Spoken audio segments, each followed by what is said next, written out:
तो गाइस आज हम बात करेंगे कि जो भी प्रोडक्ट अमेज़ोन के सेलर सेंटर पे सेल होता है तो अमेज़ोन उस पर कितना कमीशन लेता है। फॉर एग्जांपल आप किसी एक कैटेगरी के अंदर काम कर रहे हैं, ठीक है, जैसे मान लीजिए आप ब्यूटी के अंदर काम कर रहे हैं तो ब्यूटी पे अमेज़ोन आपसे कितना पर प्रोडक्ट की सेल पे कितना कमीशन लेगा। तो आज हम उस पर बात करते हैं। तो पहले हम जाएंगे सर्च बार पे और यहाँ लिखेंगे, सर्च करेंगे अमेज़ोन पे। जैसे इस पर क्लिक करेंगे पेज ओपन हो जाएगा और ये जो दिख रहा है selling on Amazon fee schedule, इस पर क्लिक कीजिए और अब इसको जूम कर दीजिए।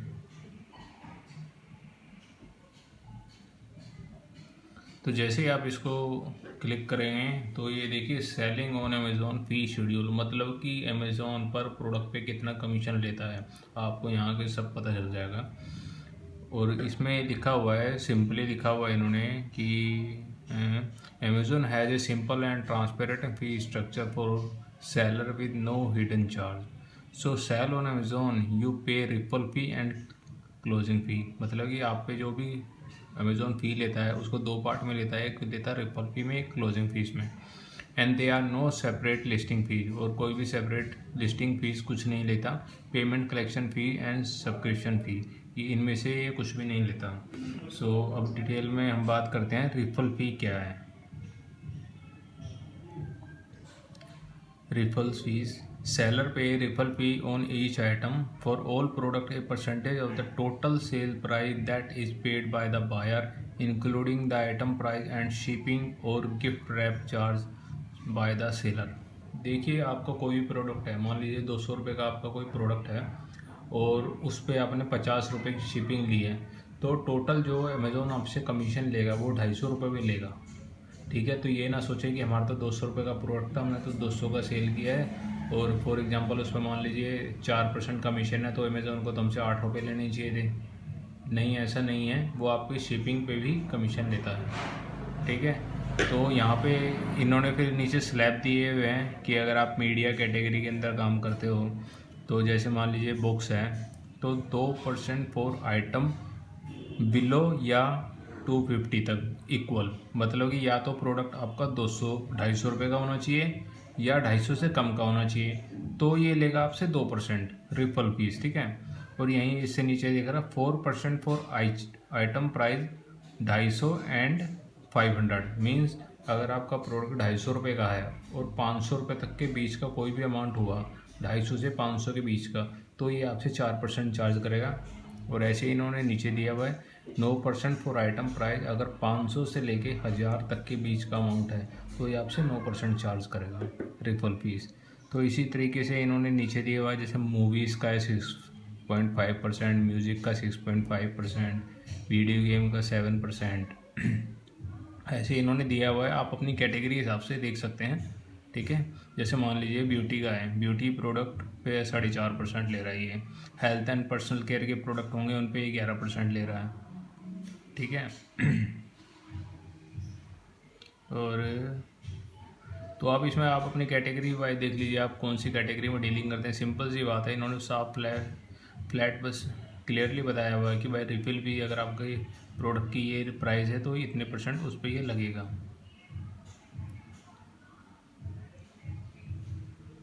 जिसके आगे इन्होंने ये प्रॉपर परसेंटेज लिखा हुआ है ना, जैसे वॉच 13.5%, शूज़ 14%, किड्स फुटवेयर 10.5%, तो इसमें इन्होंने प्राइस मेंशन नहीं किया हुआ कि कितने प्राइस से कितने % लगेगा।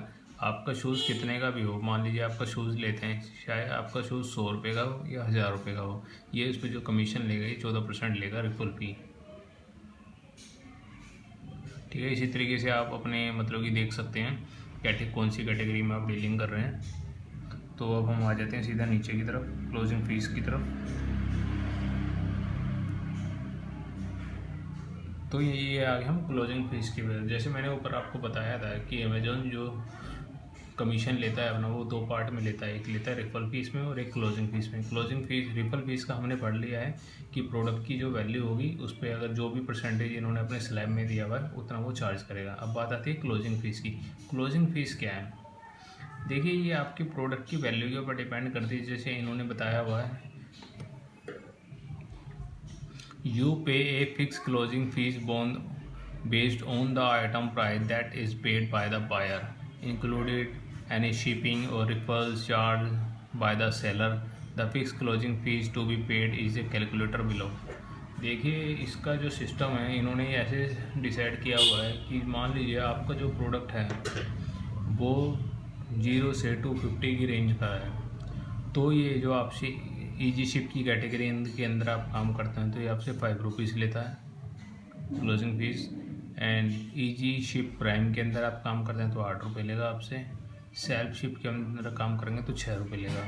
मतलब कि जब भी आपका कमीशन अगर अमेज़ोन लेता है तो आप उसमें ये देखिएगा, अगर आपका 200 रुपये का प्रोडक्ट है और अमेज़ोन ने रिफल फी 4% उसमें शो किया हुआ है तो वो आपसे उसमें 8 रुपये तो लेगा। फिर इस कैटेगरी में भी आप आ जाना, जैसे 0 से 250 रुपये का अगर आप इजी शिप कह रहे हैं तो 5 रुपये ही लेगा, मतलब कि 13 रुपये टोटल आपसे कमीशन चार्ज करेगा अमेज़ॉन। And plus 18% GST. जी हाँ, हर एक चीज़ पे जीएसटी ऐड होगी, तो जो भी आपका कमीशन होगा उस पर 18% जीएसटी भी ऐड होगी। मैं एक छोटा सा कैलकुलेशन आपको करके दिखा दूंगा, अगर थोड़ी सी भी कन्फ्यूज़न होगी आपको तो आपकी दूर हो जाएगी। ठीक है, तो इन्होंने ये स्लैब दिया हुआ है, जैसे 251 से 500 का होगा तो इजी शिप आपसे 8 रुपये चार्ज करेगा, और इजी प्राइम के अंदर है तो 11 रुपये, सेल्फ शिप के अंदर है तो 100 रुपये, 501 रुपये के अंदर है तो 1000 रुपये। तो आपने देखे एक चीज़ आपने हमेशा नोटिस की होगी कि जो ऑनलाइन स्टॉक जो भी सेल होता है वो या तो 4999 होता है ज़्यादातर, या 999 होता है। वो इसी वजह से होता है कि अगर जैसे कि देखिए 501 से 1000 रुपये तक का ये प्रोडक्ट है और इजी शिप के अंदर बंदा डीलिंग करता है तो उसको 28 रुपये चार्ज करना पड़ रहे हैं। अगर उसने गलती से भी 1010 कर दिया या 11 रुपये कर दिया या 1001 भी कर दिया तो उसकी इजी शिप में 50 रुपये जाएंगे, मतलब कि 22 रुपये उसको एक्स्ट्रा पे करने पड़ेंगे। इसलिए ये इसको ऐसे करते हैं। 499 हो गया, जैसे 499 करोगे तो आप इस स्लैब के अंदर आ जाओगे, 999 करोगे तो इस स्लैब के अंदर आ जाओगे, 249 करोगे तो इस स्लैब के अंदर आ जाओगे। तो ये छोटी छोटी चीज़ें हैं, ये प्रॉफिट कैलकुलेशन करते हुए हमें बहुत ध्यान में रखनी होती हैं। तो चलो मैं आपको एक बार डेमो दिखा देता हूँ छोटा सा करके, ताकि आपको क्लियर हो जाए, बिल्कुल समझते हैं। फॉर एग्जांपल आपकी जो प्रोडक्ट की वैल्यू है, प्रोडक्ट प्राइस 250,